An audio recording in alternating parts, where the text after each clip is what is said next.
Hi everybody, I'm Ed. And I'm Barb. And we're the Streeters. Welcome to the ArtyRV channel where we teach, share, and explain all things about glass. Barb, this week we have something special for our viewers. We are going to be doing a restoration / repair on a stained glass window, and we're going to show it to you start to finish. Hi everybody. So instead of an old timer's tip this week, I've got a question for you. What is the most difficult cut to make freehanding? And I'll have the answer for you at the end of the video. Don't go away. Welcome to the studio. This week we got something really cool for you. A lot of you have sent in and said how beautiful you thought it was on the light box. Well, we're getting ready to show you how we're going to fix it up. We're going to be putting the pieces in that we painted for it, and then we're going to be adding to the top. His legs, Jesus's legs, are right here, and they're all one piece. So what we're going to do, and there's a crack directly across here, and I'm sure, and Barb and I figured this out, this is a centerpiece of a much larger window. So we're going to make it into a rectangle during this class, this process, and we're going to frame it for the customer, and then we'll give them a call. Okay everybody, we're back, and we are going to take these corners off. So first of all, somebody did something really wild. They put put zinc on this for us. So what we want to do, because this is going to be pretty much non-existent, okay?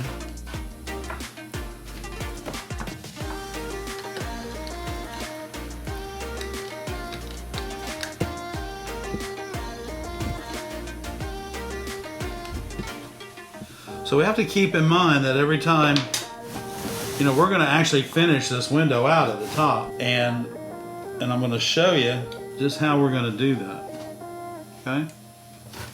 So we're getting rid of this stuff here. There we go.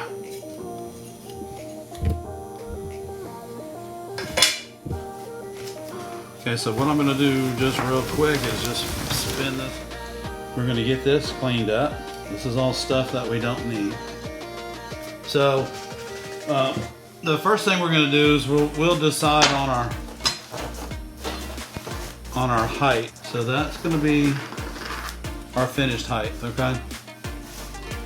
And we're going to come in. It's kind of neat because the lead's just going to lay right here, and then we're going to come in 3/16 of an inch right there, and it works out almost perfect right here, so that our first piece of glass will probably start about.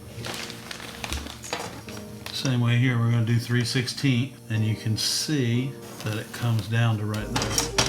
So the new lead will just lay right on the outside, and because it is going into a frame, it should work out just nice. So now what we're going to do is we're going to trace this, and we're going to, you know, this is the painted piece here.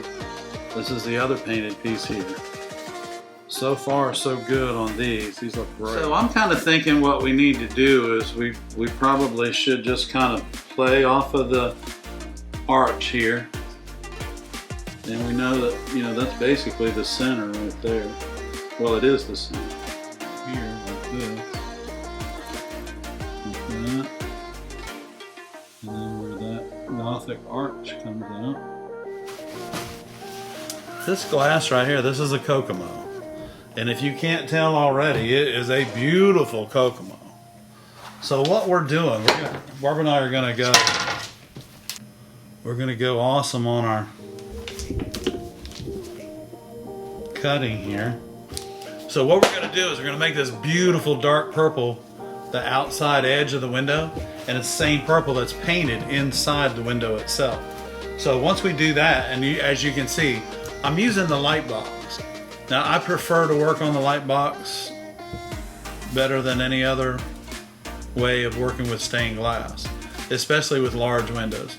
Copper foil, you can't help but not work on the light box because of your patterns and the way the copper foil has to be done. So, but I found that if I can just work on my light box, I'm a happy camper. And I ask everybody a little question today. in stained glass, what's the hardest line to cut? The hardest cut to make.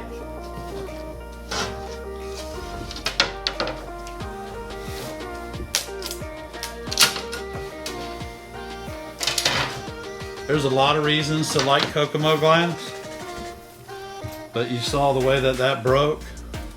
That's my main reason.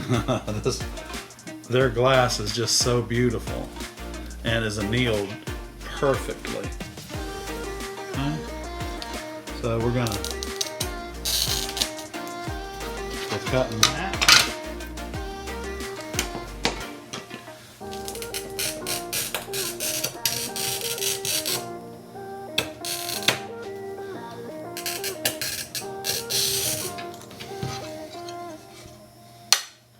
So if you get hung up in one of those holes like you just heard me, just drive right out of it.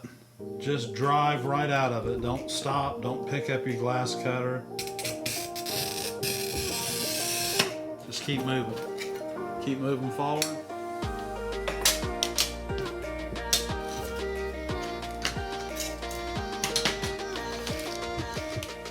Okay, so this glass doesn't have any kind of a direction to it or anything like that, so I'm really not going to worry about trying to get it where I can cut it all out of one piece of glass. Doesn't really matter to me how many pieces.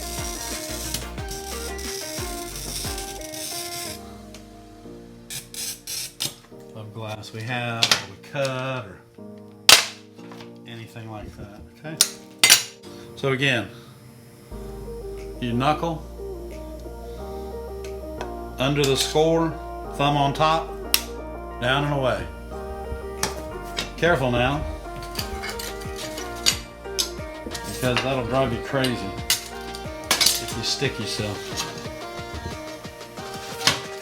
Okay, so now we're moving on to this piece right here.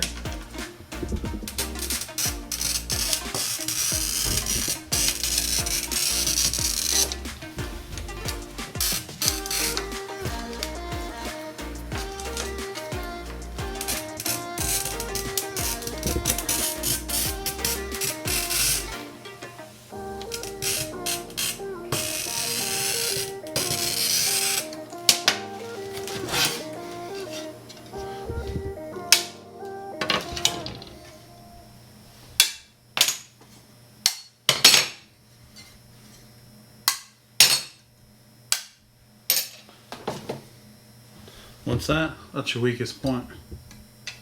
It might have ran out if I'd have used my growling pliers instead of my hand. This piece of glass down, take a strip of it off. This is what's going to go above Jesus's head. And then we're going to fill it in with that midnight purple. And all of these colors are inside this window. However, below these colors, they're all painted. And why we're doing this is basically we're just trying to keep the cost down for the customer. Because painted glass is very expensive. And if we can keep the cost down for the customer, they're happy, we're happy because we get the work. This one's going to be a little bit tricky because you can see it, so I'm coming off and right into there. And then I'm going to come back.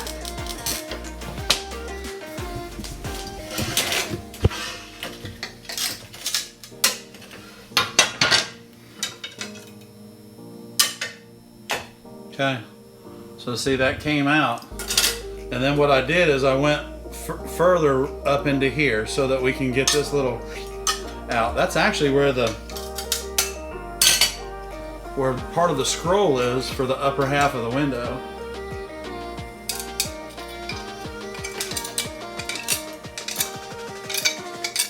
You see that? So hey, don't go away, because when we come back we're gonna finish putting this window together. And don't forget, if this is helping you, give us a thumbs up. All right, everybody, we're back. We're gonna start putting the lead on this window. And so the first thing we had to do, of course, is stretch our lead. If you don't have a lead stretcher, you need to get one. So we're going to take our lead nippers, do what I call a long miter, just kind of get everything together the way you want it. So we really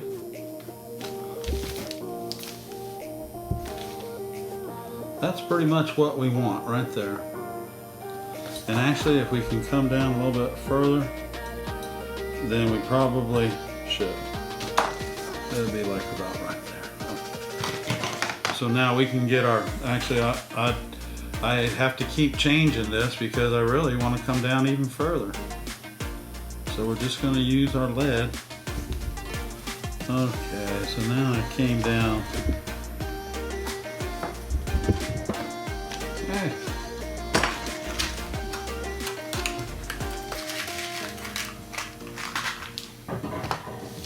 We just got a couple little nails we're going to tack in place here. Keep this thing from moving around on us. And now that we have this, we'll go ahead.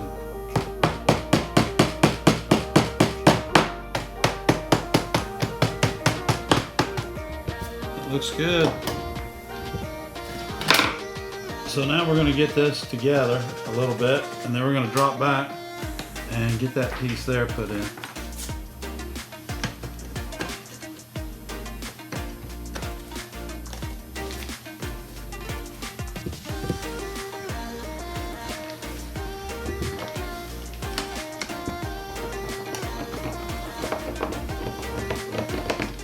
So just taking the time to burnish that lead will help you hold everything together and allow you to form that window the way you're trying to form it without a whole lot of headaches. If you haven't worked with lead before, you don't always have a good time with it, just because not everything is real easy to do. It's like this window here. You know, if Barb and I had to send these pieces out, have them painted, we didn't do what we do, it would probably be almost to where the customer couldn't afford it unless they just absolutely wanted it done.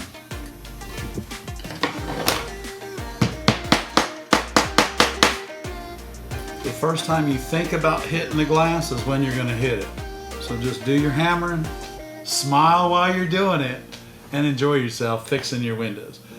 We're coming in and we're going to dive right into this piece right here. Now this is part of the cross. This is part of the cross here, and it's going right in this opening here. We're going to put it in there.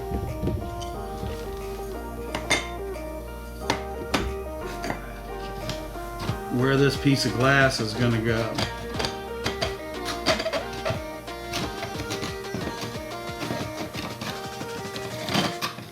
And then we're gonna, now keep in mind too, this is also the back side of the window. So we're almost there. What we want to do is just take the grinder, kind of trim this, just squeeze it up a little bit, make it look nice, then she'll drop right in there. And because we didn't stretch that lead when we opened up the back of it or the face of it, once we take our burnishing tool, we can lay that right down. Don't stretch it, fold it back too far when you open the back of this. Then you come back and take your burnishing tool. Note to self, don't push hard on the burnishing tool by the painted head. So we're gonna just take our little tool here. And a lot of these tools, you know, you can make out of a wooden dowel so now. And we're probably gonna have to do a little bit of grinding on this too, right?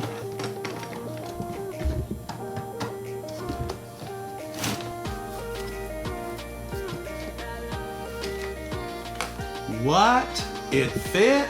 Holy moly, here we go. This is what makes it a great day, y'all, right here. Just this little bit right here. Now, because we did cut this little piece of lead, we're gonna cut it back just a tiny bit more. Don't ruin it.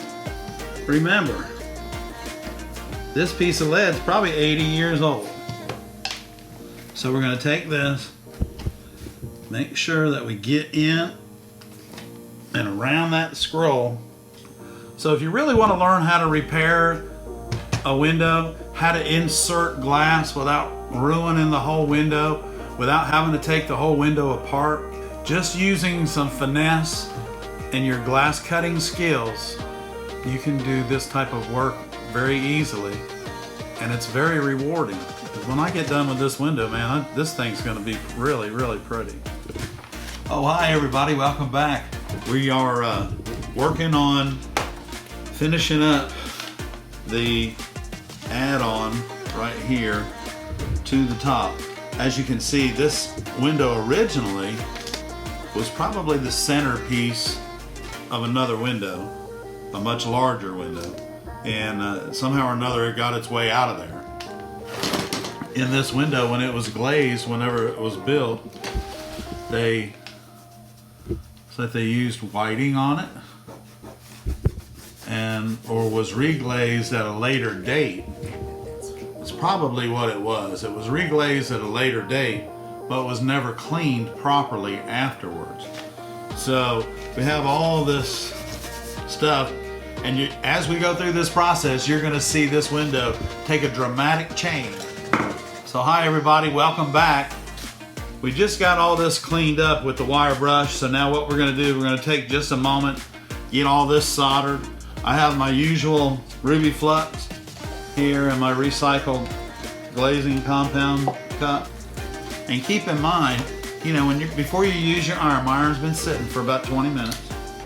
Just take a little damp paper towel. It's been sitting, so you want to cut it back just a hair. And now we're going to be very fragile with our first solder because we don't want it to melt.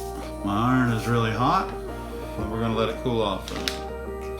So while we're letting the iron cool, we're going to use it periodically. What we're doing is we are attempting to finish this half of the window because the same thing must be done on the other side as well.